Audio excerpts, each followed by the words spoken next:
Hello and welcome to another episode of Discover with Spinati. I'm your host, none other than Dr. Spinati. Today is May 2nd. It is Thursday. Feels like a Friday. It's absolutely gorgeous outside. I'm about to go live here on Instagram. We're talking about something that happened yesterday, which is, do you do what you love or do you love what you do? Or maybe you hate what you do. But you know how a lot of people say, you got to love what you do or you got to do what you love? You know how people say that all the time, and I'm sick and tired of hearing it. I really am. And I'll tell you why. Because that doesn't exist. When you're saying, you gotta love your, you gotta do what you love. In other words, if you don't do what you love, then you shouldn't be doing it. But I challenge that. And the reason I challenge that, I don't have any fancy slides. It's gonna be a quick one today, but the reason why I challenge that is because in order for you to get good at anything, you have to hate it. You can only love it around 10% of the time, but you have to put in a lot of work in order for you to become good at it. I'll give you an example. So you can go and play basketball, right? Let's say you like to play basketball. But if you had to do it for work, you had to get paid to do it. You're going to have to be disciplined to go to practice. You're going to have to do extra practice when your team's not practicing. You're going to have to go and figure out how to shoot better, how to dribble better, how to sleep better, how to recover better, how to go to the gym better. And all that stuff, 90% of the stuff that you absolutely hate about it, you're going to have to do it. So when someone says, love what you do, correction, they say do what you love, and then you won't feel like you're doing any work for the rest of your life. Well, I challenge that and say, even if you quote unquote do what you love, you still have to hate it around 90% of the time. Now, here is a point. The point is this: if you hate what you do, you got to ask yourself the question, why do you hate it? And even more importantly, is how can you love it? I'll give you an example from the point of where the majority of people hate, which is math. A lot of people say, I hate math. And I would say that the reason why you hate math isn't because math is something that people should be hating because it's numbers. No, it's because you're not good at it. And I also challenge the fact that more than likely you haven't spent time learning it. Like anything else, if you don't actually keep practicing at it, if you don't actually keep putting hours in it, you're going to hate it. And if you start getting good at it, guess what's going to happen? You're going to start to love it. And then you want to get even better at it. So now you have to even do more practice and so on and so forth. You understand the game. So there are four factors in order for you to actually love what you do. In order for you to love what you do, because I challenge that that's exactly what you should be aiming for. You shouldn't be aiming to do what you love. Unless it's a hobby, you're not getting paid for it, and you don't have to actually get good at it. You kind of just want to do it just to pass time. Completely different. I'm not even talking about that. But the statement of do what you love, or if I do what I love, or if I work at something that I love, that I'm not working a day in my life, that doesn't make much sense, because if you're actually getting paid for it, you have to exchange value for what you're doing. In order for you to increase the value, you have to be good at it. In order for you to be good at something, you have to do the uncomfortable thing, which is to be disciplined and to do the extra practice so you can get good at it. So either way, whether or not you're going to do something and you want to be good at it, you have to practice. You have to be disciplined. So there are four components in order for you to love what you do. Four components for you to love what you do. The first thing is you have to be obsessed. And it's not really obsessed with that thing that you're doing. You have to be obsessed with being the best at it. The book that I often cite is called 10X by Grant Cardone. And he says that if you aim for anything, 10X that. So if you have a goal, for instance, of reading 10 books, let's say a week, I know it's crazy, but still, let's say you have a goal of reading 10 books, fine. Let's say you have a goal of reading 10 books a month. Well, in order for you to read 10 books a month, you have to think in terms of reading 100 a month. Because if you're thinking in terms of reading 100 a month, then you're going to be obsessed with reading. You're going to be obsessed with reading books. So you have to really organize your time so that you're reading 100 a month.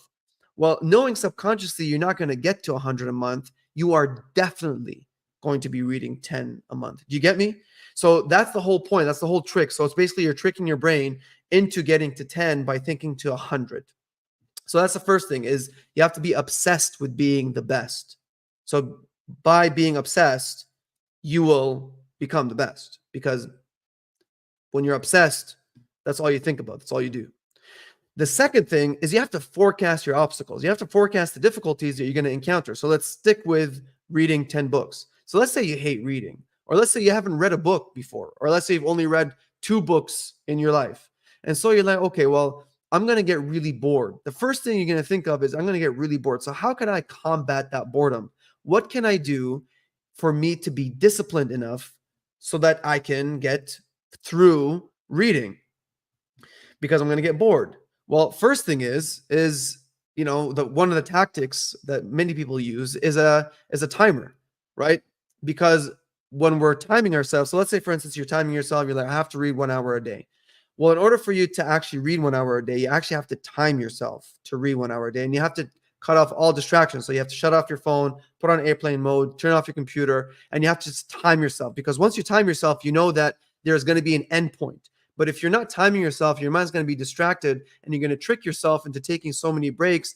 And then 2 hours later, you have barely read anything from the book. So the first thing that you want to do when you want to overcome any obstacles, you want to time yourself.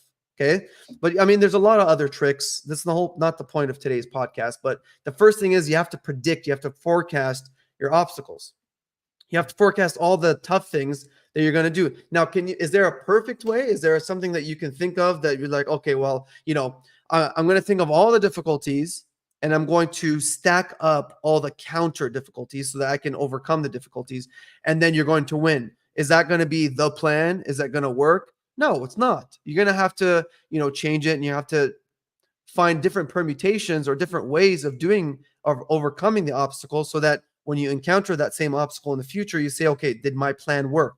And then you revise it, so on and so forth. Okay, so step number 2, you have to forecast the obstacles, and you have to forecast or plan to overcome the obstacles. So step number 1 is be obsessed. Second is forecast your obstacle. Third is you have to plan your milestones.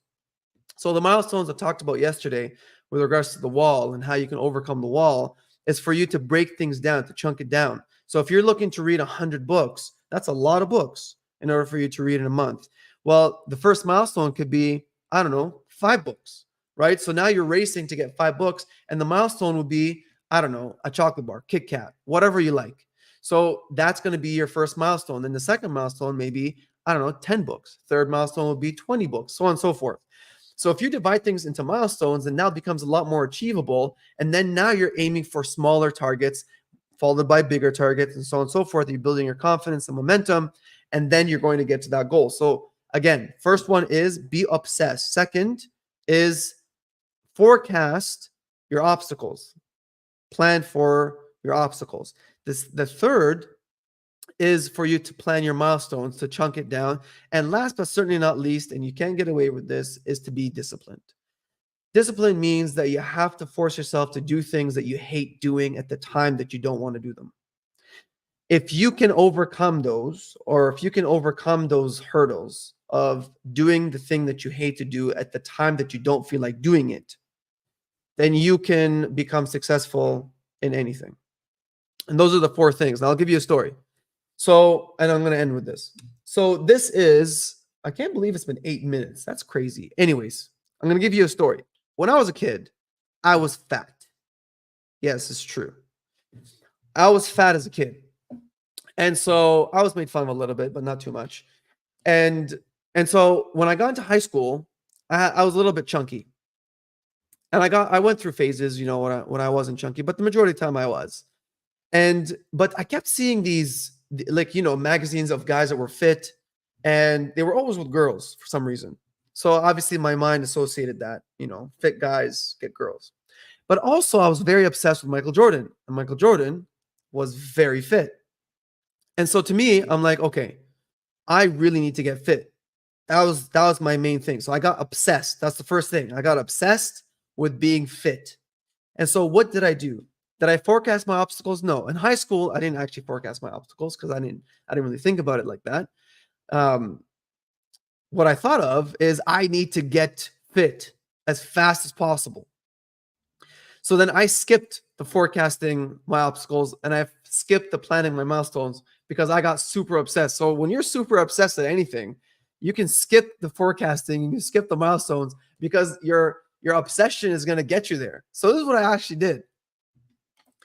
Maybe this is a bad story, but still, this is what I actually did. I, believe it or not, when I was in high school, I woke up at 3 a.m.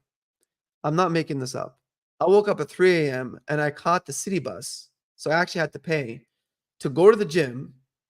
I went to the gym, Good Life downtown. I worked out, took a shower, took another city bus, went to high school, stuffed my locker full of my gym stuff, went to class, whatever. And I did this every single day.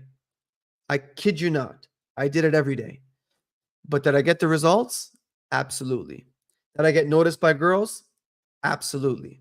Was I good at basketball? Did I get accepted into the team? I did get accepted to the team, but I wasn't very good at basketball. But I did get accepted to the team. So, I mean, I did hit my 2 goals. So, or my biggest goal, which is to get fit. So there you go. So does it work? It absolutely works. So now the question comes back to you. Do you do what you love, or do you turn that around and then you become a lover of what you do? And how you do that is you become obsessed with being the best at it. Once you become good at something, then you start to love it. So, my friends, here it is to you, and cheers to you loving what you do. Become good at it and be obsessed. Good night.